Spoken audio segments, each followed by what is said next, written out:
Jeremy, tell us all about Oz Comic Con. This was sort of a quick decision on your part to attend. You weren't necessarily planning on it this weekend, and then all of a sudden you went for 2 days. Yeah, so I had some other stuff on that like just didn't end up happening, and I got an email a little while ago from RocketComms, who's handling some of the press side of it, and they were like, "Oh, hey, like, did you want to come to Oz Comic Con?" And like sort of went back and forth a little bit, and ended up being like, "Yeah, like I'll come for a bit."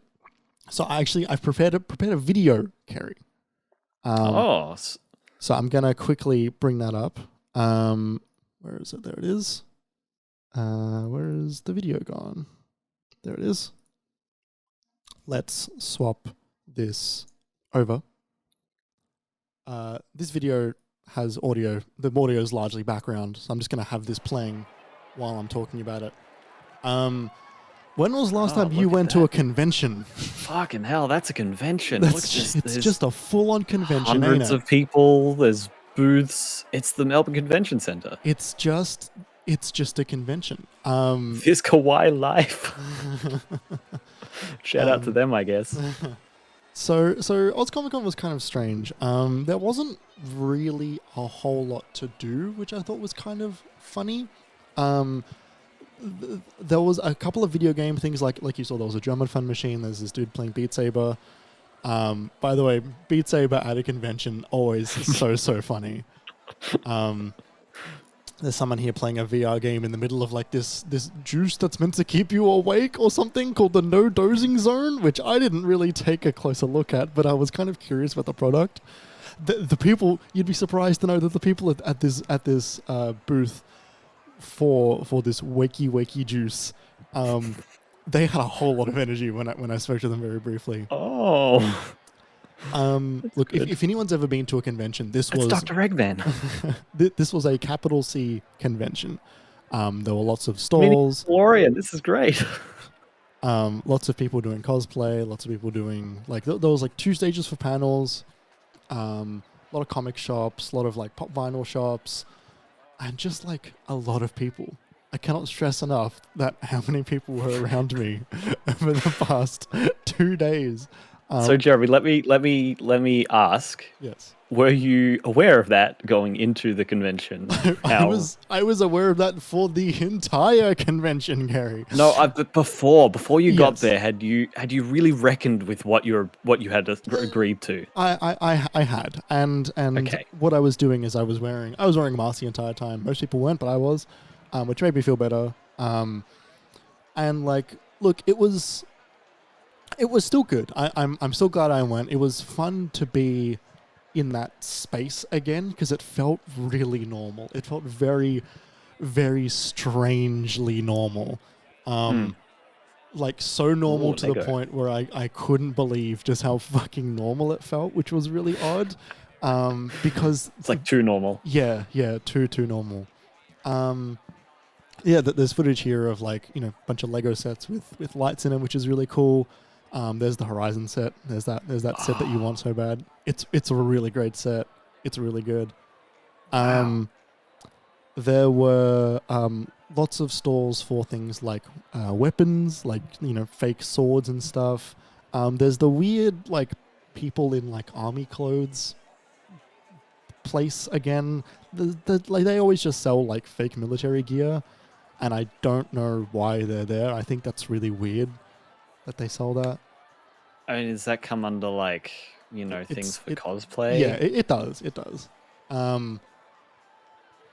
There was no wrestling booth. I was a little bit disappointed by. Usually at these conventions, there's always like a booth which has just got like dudes doing wrestling for the entire day, and it's really fun to watch. Like not. That's probably not particularly COVID compliant. I mean, at this point, it doesn't matter anymore, right? Like they don't have COVID compliant anymore. That's an R2-D2 robot. Yeah, there were a bunch of those just being driven around by people with remote control cars. Remote control. That's amazing. Thingos. Controllers. Yeah. There were panels. There was two stages for panels. One of them was like sort of in the middle of like just like a bunch of booths, and the other one was off to the side. The one that's off to the side, they said like no filming, which I thought was really strange, considering it's like on the show floor. Mm-hmm. yeah, there was like an area here for a bunch of PCs, so you can play some games. No new games, no games that were not out. Basically, every game here was just stock standard games that you'd expect. Is that Super Smash Brothers? It is. It is the Super Smash Brothers Ultimate, Kerry. Smash Brothers Ultimate. There's a DDR machine, which was fun to watch people play and like be really poor at, like me. I didn't go on it, but like I've been on those machines before, and like I am very bad at it. Here's some other DDR footage.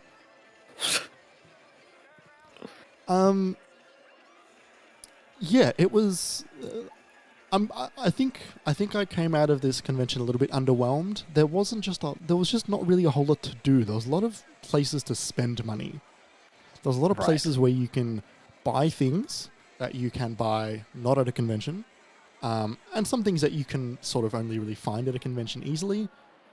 Stuff like this, which is just like kind of dolls, scary looking dolls. At some point, one of the people at the booth was like, "You can come closer if you want," and I was like, "I'm okay." There was some doing some caricatures, which was kind of neat. Artist Alley, they were. It's always cool to have like a bunch of artists there selling all of their different styles of art. You can find artists at conventions really easily. Tom Taylor was there, who's a writer for DC Comics. He's really cool. He's really great. Yeah, I don't know. It was just a place to buy things. Basically, there was lots of props. Here's where I got told off for filming the convention. Filming the panel. So this is the Silver K Gallery, Kerry. I don't know if you've ever seen ads for the Silver K Gallery on the telly, but they Silver K Gallery. I thought you said cake to start with. No. Silver K Gallery sells art of Marvel art, DC art, Star Wars art, Looney Tunes, Warner Brothers, stuff like that. I don't know if you've ever seen commercials on TV for them, but the man on the screen right now, he's been doing ads for the Silver K Gallery for maybe 30 to 40 years. Okay, cool. And he turns out is still running it. He's still the curator of it. Oh, wow. Okay, cool. Yeah. There was spiral potatoes, always good. I love a fucking good spiral potato. I don't know if you've ever had one, but they're just like the most amazing food that I've ever eaten in my entire life. I cannot. It's just chips. No, but it's so much better than chips. It's just one chip. If you were to be given the choice between a spiral potato and a bucket of chips, what would you choose, Gary? Are we talking hot chips or cold chips? Hot chips. Hot chips every time. Really? Better than spiral potato? Yeah, you just pick them up and eat them. You don't have to like, like get around it, and then it gets like stuck on the stick. And what if I were to tell you that the spiral potato was $9? Would that change your opinion on anything at all? It's Morbin time. It's Morbin time. $9, but you're so close to like Crown and South Wharf. Like, yeah, but what if I told you it wasn't just $9, that you also had to line up for 20 minutes? Gary, what if I told you convention? It's been like, part of me was like, I kind of missed this a little bit. This is back at the Wiki booth, and there was Mario asleep on the N64 in front of the Wiki sign, which I thought was poetic. Here is back at the Wiki booth. Here's this dude playing Beat Saber. This dude wanted to move as little as possible while playing this game. It was very, very strange to watch. That's actually one of the modifiers really? in the campaign. Is like, straight don't jacket. Move. Here's a bunch of people dancing to Gangnam Style on the Just Dance area of the stage. And quite a long line to play Just Dance. Which is kind of odd, considering that game is out every year. There's the Joker. Yep, that game's been out for 15 years. Yeah, right. There was some anime booze you could buy. Here's some Ghost in the Shell. In the Shell showed you. Yep. There was an Attack on Titan. There's Fist of the North Star. There was Ultraman. Is it officially licensed? I think so. Amazing. Sure. Here's some military dudes and the guy from Hotline Miami. Oh, this is cool. This is really, really cool. So this is a D&D set piece you can buy. And what it does is it rolls the dice for you and takes an age for you to get the answer. But it's a marble run. Everyone, it's this like intricate like it's an intricate marble sound run guards for and like dice. It was absolutely bizarre. I love this so much. It was really, really cool. It was like a really sick place. It looks like a castle, and it's guess a what? marble run for your dice. I rolled a 20. I rolled a 20. I crit. Wow, it's Hollow Knight. Premonition, Look at that. Premonition, Mr. Hollow Knight was there. The Gotham Knights were there also. There's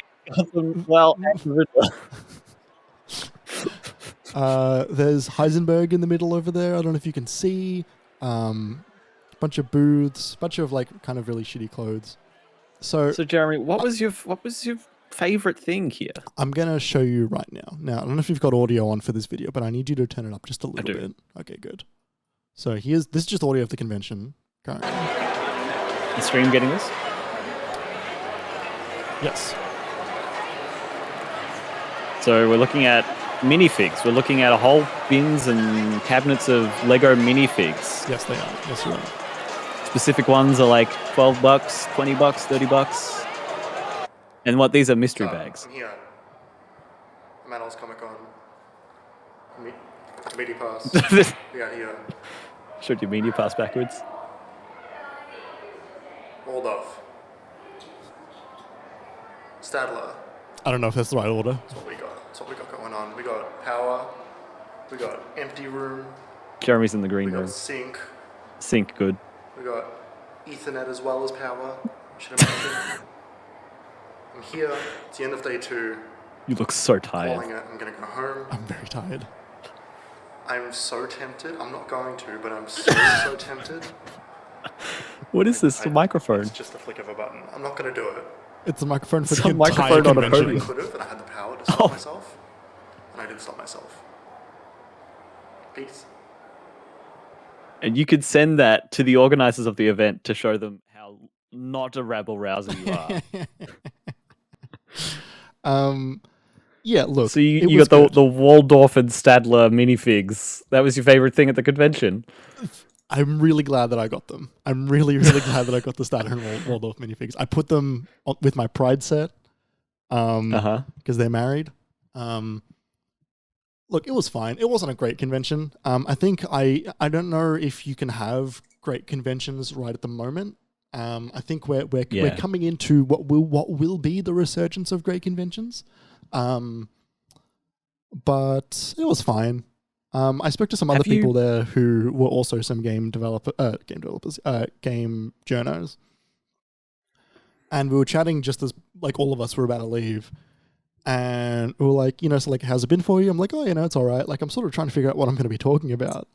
And they were like, yeah, like me too. Like, because like there was no real game stuff there. It was largely, comic and anime and cosplay stuff. But even then, I don't really know if there was a whole lot to really do. That would have been a really pretty decent like 1-day convention, I think. Sure.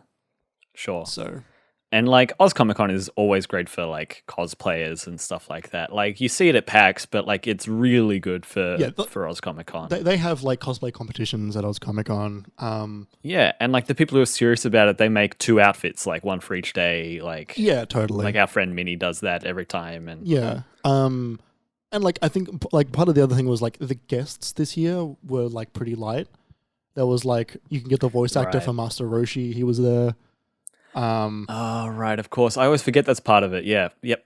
And there was like some people from The Walking Dead, and there was like the guy in Spider-Man Far From Home who was part of the love triangle between Spider-Man and Zendaya, like the third guy.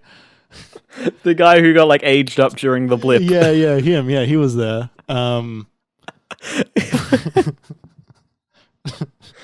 Brad, I think his name is. Been out for like 3 years. More than that. It was pre-COVID. Yeah, he was there. I think he's Australian, so that's why he was there. Okay, that makes sense. Yeah. It wasn't just that they got like that they sourced him. It was in fun. 20 minutes of 2 Spider-Man movies ago. Spider-Man movie. Like, he's got lines. He's got like plot. Yeah, for the first third of the movie, and then like they forget about him, and rightfully so. It was That's funny. It was fun. Are you glad you went? I'm glad I went. It was PAX practice for me, I think is what it was. Praxtis. So, and I made a funny video. Okay. And I got to talk about it. Yeah, that's cool. That was free. That was a cool vid. I liked that. That was a nice little show and tell. Thank you, Jeremy. With the media pass, sitting back here, part of the set. From a distance, it almost looks like Guitar Hero, like Kiss font. You know what I mean? Right. Guitar Hero Kiss font, as opposed to just regular Kiss font. You know, the band. Slash. Guitar Hero slash Kiss. Right. I guess Slash is there too. From Guns N' Roses. No, from Guitar Hero, obviously. Well, cool. I'm glad you went. Yeah, me too. It was fun. Yeah. I still don't know if I'm ready for conventions yet. Obviously, PAX is coming up in a few months. Yeah, I don't know if I'm ready yet. Like, I've been working remote from home for the last year straight now, and like, well, I don't know if I'm ready, man. You want to jump in the deep end? So next up on the list, speaking of jumping in the deep end.